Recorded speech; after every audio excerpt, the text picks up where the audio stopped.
Welcome back to another episode. Today it's going to be a bit of an interesting one because we need to, this red hen here is chasing this hen pretty hard. That's not his hen anyway. He's got another hen which is sitting down here. She's going to lay some eggs today.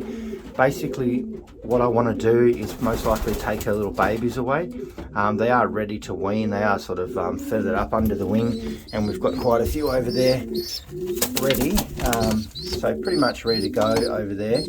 And we can wean them out, which will give them a little bit of time to themselves, because I do want to repair the cockbird. This hen here, she can probably go back into the flying loft now. She's done a couple of rounds, and I just want her, you know, just to go back to the loft flying. I think that's good for her. Good, you know, get out in the fresh air.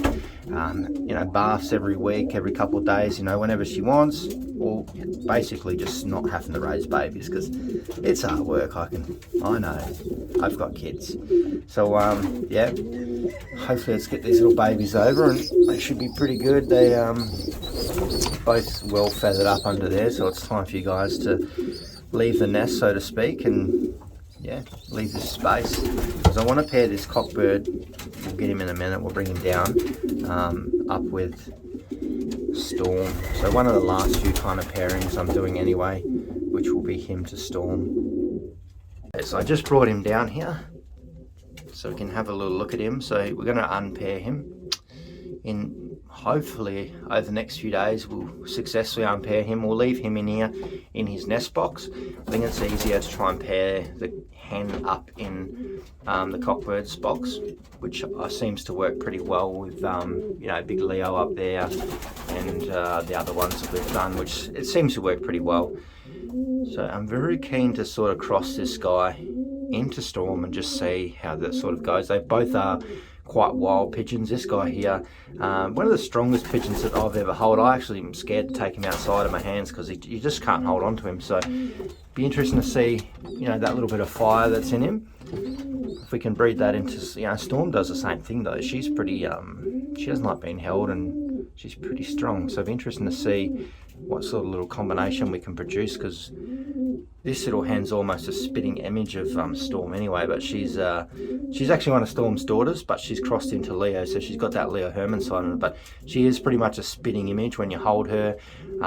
Probably a little bit more well balanced than Storm, because she's brought in that from the Leo Herman side, because Leo up the top there, a big cockbird, is very well balanced. Like, he is probably the best bird that I've ever held in my life. That's why he's still here, and he is one of my foundation birds, and he breeds some pretty good birds anyway. So we'll see how he goes. I'm just keen. Look at this guy.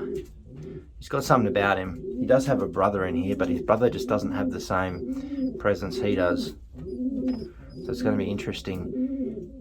Some little babies we can get out of them. What are you doing? That's 83. You can actually come out shortly as well. He was paired up to Storm, which we're going to pair to him. So when Storm comes over, we'll take him back into the flying loft, because I was thinking about pairing him up with the Thai grizzles, but I'm going to change that plan and just leave those Thai grizzles together for now. We may look at doing some changes later on with them, but you can go back into the flying loft, and so can you. This hen will go back over in the near future. You can't, because you raced at a friend's loft, but you can as well. So a lot of these hens, basically all the hens and one cockbird, are all going to come back into the flying loft, because they are going to be raced this year as well. So we're going to give them five or 6 months break before the season starts, which we've got to break them into the new loft anyway. They haven't been out in this new loft. Well, some of them have, you have, but not these other hens that have been busy in here. He's just wild, that thing, man. He's so wild. Alright, we're going to try and take these little babies over there. We'll have a good little look at them. This one here is a real solid little chunk of this one. So they do produce some really solid little babies, which is quite good. Especially for me, who's aiming for that middle distance. And they are breeding some really quality birds, which I'm interested to test out this year. So let's get you guys over to that other loft, and you can start being weaned down. There's a couple more over there, and we've got a few more on the go too that are going to come over shortly, which is yeah, it's good. So this is basically our final round of young birds. We're going to put them all in the loft together. We'll go and have a look at them in a minute, but these ones are pretty sweet. Normally they're very aggressive, these little guys. So yeah, she's pretty close to laying eggs. I'll probably float these eggs off her, even though she's done, I think that's her 3rd round, and look how good a condition she's in. But you're going in a flying loft. You can have a little bit of a break. I don't think we're going to do any more pairs with her, but yeah, we've got enough babies. They're very cool, these little ones. Let's get you across. All right, you guys. This is going to be your little new home for a while. So go in there and meet the other guys. So now we've got 6 in here. And then we've got another 6 or so. We've actually got quite a few more coming. There's going to be like 25 or so by the time this team's done. What I was saying before is, so we've got one group here, which is all these guys are in this section. So I'm working on them to get them all flying together. The first half of these all flying fine. The second half are sort of getting there. And then what we're going to do is do pretty similar to this. We're going to fill this loft up with young birds, and then we'll just start breaking them in. Some will be quite a bit older. Some will be not be, but I'm just doing them in batches. I just find it so much easier this season. You just calm down.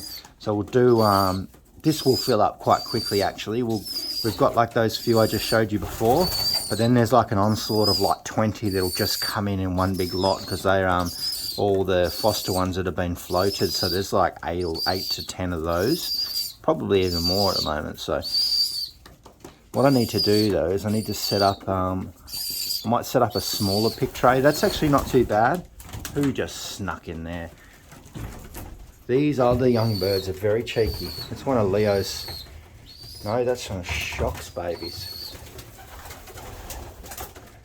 They're being very cheeky, all right? You need to come out of here. Okay, this is not your section, all right? You need to go back. They know there are pick trays in here. That's what they want. They want the full tray of seed. You've been picking a bit out of there. You guys should be able to reach that anyway. What's going on here? Let's have a look. Yeah, you can pick that. Just want to dip your beak in the water, just so you know where it is.